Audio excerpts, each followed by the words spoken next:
Hey guys, it's David Barnett from davidcbarnett.com, the blog site, YouTube channel, iTunes, SoundCloud, Google Play podcast, where I talk about buying, selling, financing, and managing small and medium-sized businesses.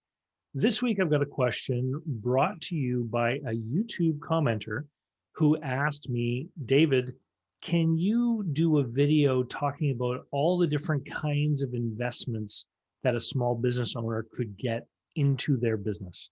Like if you wanted to get an outside investor to come and put money in to help your business grow, um, what are all the different ways you could do it?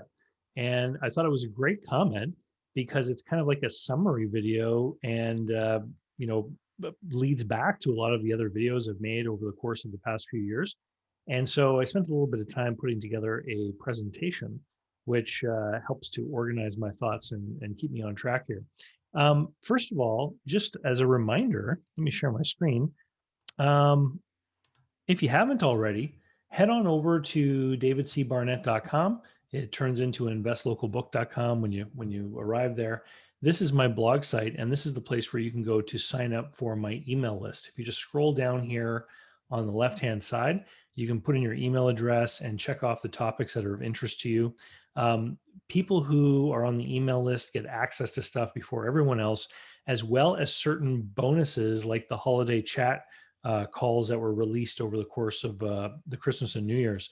That's 9-hour-long conversations that were driven by people who wanted to talk with me one-on-one about their own projects and what they were working on. Holiday chat is over, but new subscribers still in their welcome email get links to all those videos. And if you're not a subscriber, then you have to wait until summertime before you're going to be able to hear any of those. So please head on over to davidcbarnett.com, sign up for the email list. And if you're new to all the stuff that I do, there's also another little video here called the davidcbarnett.com product map. If you watch that, I explain all the different courses, books, and services that I do to help people in the pursuit of buying, selling, financing, or managing a small or medium-sized business. So now that we have the commercial out of the way, let's get into this. So I was very cognizant this time of making sure that I didn't put anything in the top right hand corner of the screen. Because last time I did one of these, I think I covered some of the stuff on a few of the pages. So so sign up for the email list. You've already done that. What are all the ways to have an investor in a small business? Okay. So when I was thinking about this, I started to make a list and I thought, you know what? There's an orderly way to do this, David. We just have to look at the financial statements of a business and we can identify where people can make an investment in a small business. So, and then I'll try to be descriptive here for people that are just listening to the audio. But what I've got here on the screen is a balance sheet. And so on the left-hand side, we have our assets, and on the right-hand side, we have our liabilities and our equity. And you'll notice that I've color-coded the different sections of the balance sheet. So assets in a business are things like cash in the till, receivables, inventory, machinery, vehicles, buildings, land. Liabilities on the other side, we've got payables, credit cards, lines of credit, loans, mortgages, subordinated debt, preferred shares, and common stock. And so, why do I have certain of these things color coded? Well, there is an expression or a saying that people have when it comes to financing a business that you should be financing short-term assets with short-term debts and long-term assets with long-term debts. So what do I mean by short and long-term? Well, let me flip the slide. On most balance sheets that you look at, you're going to see on the asset side, you're going to see current assets and then non-current or long-term assets, other assets, fixed assets. There's all kinds of terms. It basically means something that is a current asset, we expect to be able to turn it into cash in the next 12 months. Okay. Meanwhile, on the other side, a current liability is something that we expect to have to pay in the next 12 months. So on the um, so that's current, and then of course the next group that I have here are the non-current or fixed assets and the longer term liabilities. So when you look at a balance sheet, for example, you might see a loan to a bank as a long-term liability, but up in the current section, you might see current portion of long-term debt. And so what the accountant does when they prepare those financial statements is they look at how many payments on the long-term loan have to be made in the next 12 months. And that's why you have a current portion of a long-term debt. The reason why they do this is that there's all kinds of ratios that people use to analyze a business, and makes it easier to figure out the current status of a business if we look at things like the amount of cash in the bank versus the current liabilities and stuff like that. I'm not getting into that so much today, but it's helpful when we group these into these different sections. So we've got on our liability side, and we're focusing here on liabilities mostly. Why? Because anytime someone puts money into a business, they expect that it's going to come back out with some sort of return, right? Which means that if somebody advances you something to help your business grow, it's owed back, which means it's going to end up on the right hand side of the balance sheet. It's either going to be a liability or it's going to be equity, right? And so let's keep moving here. What's next? So if we're going to look strictly at that right hand side, what I've done here now is I've gotten rid of the assets off the screen, and I'm looking at the first two sections. So the current liabilities and the long term liabilities. Those two together are debts. Okay. And the things that define something as a debt is it means that it has to be repaid. Number one, whoever gave it to you expects to get the money back, unless it's some weird government program or something. There's defined amounts owed. So if I lent you $1 million, I expect to get $1 million back, usually with some extra, some interest, right? And there's usually a predetermined payment. So think of a mortgage, a certain amount every month that you pay on the mortgage. And often there is collateral. So for payables, they're usually secured against the inventory that you have. Someone ships you stuff and you pay them in 30 days. If you don't pay them, they're going to want their inventory back. Loans for cars, equipment, machinery, buildings, land, etc. They're going to be secured against those things. So that's debt. When a banker agrees to make you a loan in your business, the bank is investing in your business, right? They're looking at what you're doing, they're assessing your ability as a manager, and they're measuring what they see as the future prospects of your business to determine whether they think that they're going to be paid back or not. The bank is an investor in your business. Likewise, a supplier is too.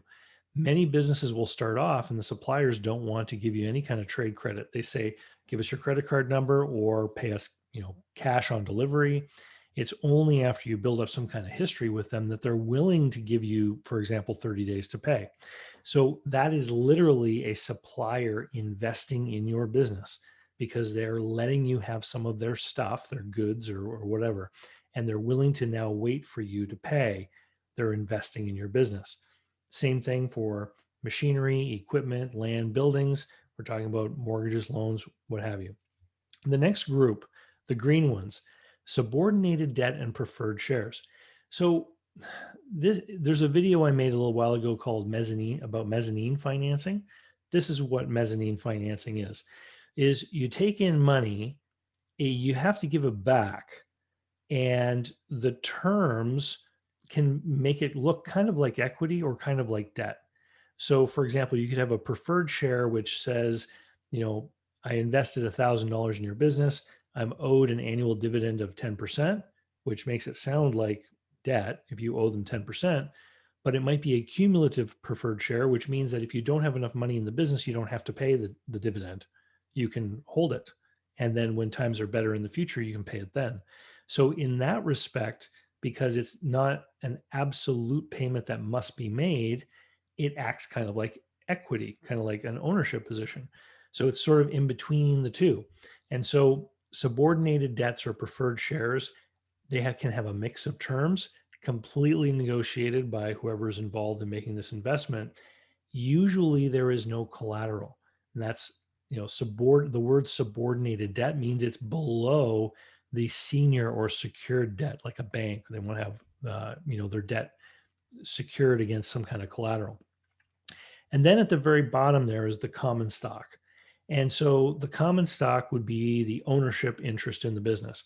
And so, people who own shares of a company, they only get, some portion of the profit. The business has to make a profit and pay all of its other debts and obligations before there's anything left for the common shareholders. And in most small businesses, this is the owner, right? Or the owner's family, maybe a husband and wife team, or something like that. Speaking of who, on the next slide, I've extended this whole exhibit to talk about who these lenders are. So, that first category of debts, no surprise, we got banks, suppliers, credit unions, leasing companies, mortgage companies, etc. For the mezzanine financing, the subordinated debt, and the preferred shares, I put some terms there just so that you can relate this to other stuff you might read on the internet. So, private equity firms, high net worth individuals, family offices. These are the types of investors that often do mezzanine financing type deals. It's going to be difficult as a truly small business to convince any of those guys to do a deal with you unless you're a bigger small business, right? The big one there, of course, is family and friends. So a lot of the times, the small business owner needs to bring in some money. They don't necessarily want to have people involved in the day-to-day activity. So maybe they offer some kind of preferred share arrangement to their friends and families. And those people are really often investing in the entrepreneur more so than they're investing in the business. That bottom one there, the common stock, who buys the common stock of a small business?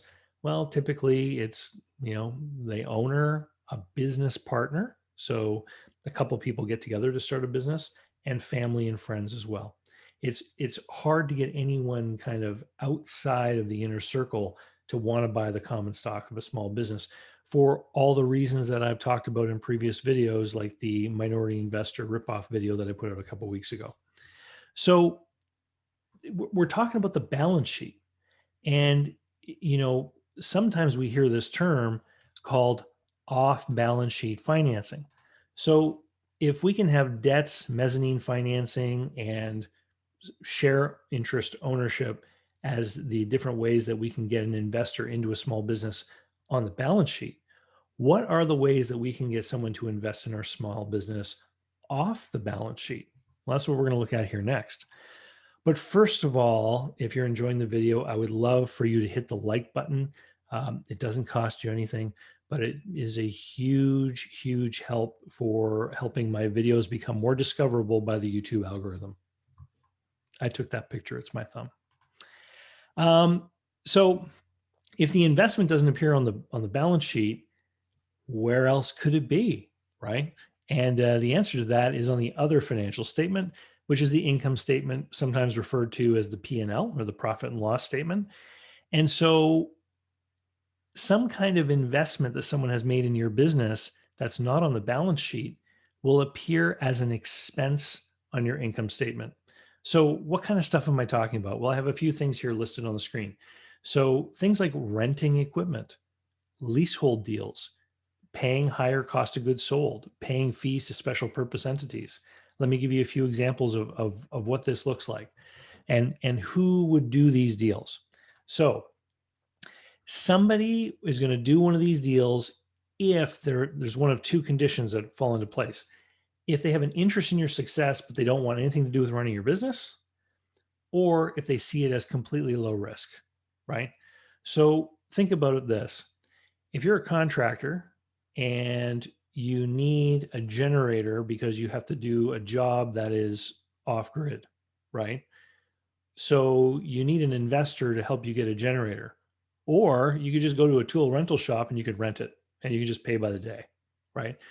The tool rental shop has made the investment in a generator and they're willing to allow that capital good to enter into your business and let you use it in exchange for the daily rate that they charge for that thing. Okay. They are investing so that you don't have to. This is how off balance sheet financing works. So, vehicle or truck rental. Those prepare at home meal companies where they send you the kit with the recipe and all the food in the box. Well, some of my neighbors are using that, and what they're telling me is that the food is being delivered in a U-Haul truck, right? So that's how that particular business is taking advantage of someone else's capital investment because they only need to use the truck 1 day a week. It doesn't make sense to own one entirely if you're only going to drive around 1 day a week. So they're renting it from U-Haul. Landlords, many small businesses that rent a location have been able to negotiate deals where they get their landlord to do certain improvements to the facility in exchange for paying a higher rent fee, right? Again, this is an off-balance sheet investment in your business. The landlord is going to fix up the flooring, do the painting, do some plumbing work, etc. They're investing money in your business in exchange for higher rent. Doesn't appear on your balance sheet as a loan. It's an expense. Key suppliers. I have seen many businesses like gas stations where the oil company will come in and replace the pumps and dispensers or put one of those canopies up over the fuel pumps. And they won't actually hold it as a debt. What they'll say is they'll say, we'll charge you a couple cents more per liter for fuel until we recovered what we put into your business. Again, doesn't appear on the business's balance sheet as a debt, but they owe the money back to the fuel supplier. That debt is whittled away as each liter gets delivered to the gas station, off balance sheet financing. And then lastly, of course, friends and family looking to help you out. And if they're going to do a deal like this, then I would recommend they read Invest Local, because the whole book is about that. That's a book that I wrote in 2014. Um, you know, that key supplier one, I've seen it many times where people have wanted to expand by adding another location, or they wanted to add another product line. And so, where do you get the money for additional inventory, for example?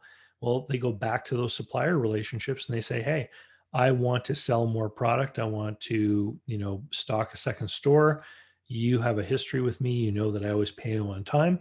I would like to have a more of a trade credit facility with you, or I want 60 days to pay in order for me to get enough inventory and have cash flowing in the new location, before I have to pay you. And quite literally, that supplier is going to be making an investment in the business. It doesn't appear as a debt anywhere, right? Well, it appears as a payable, but well, I guess that would be on the balance sheet. Anyway, um, that's it for today. I hope you enjoyed the video. If you need help creating cash flow forecasts and writing business plans because you want to do something like this with your business and you might want to make a presentation to a potential investor or a supplier or a bank, etc., then you should check out my cash flow forecasting and business plan writing program, which you can find over at bizplanschool.com. That's bizplanschool.com. And with that, we'll see you next week. Cheers, guys. Hope you're enjoying winter. Bye.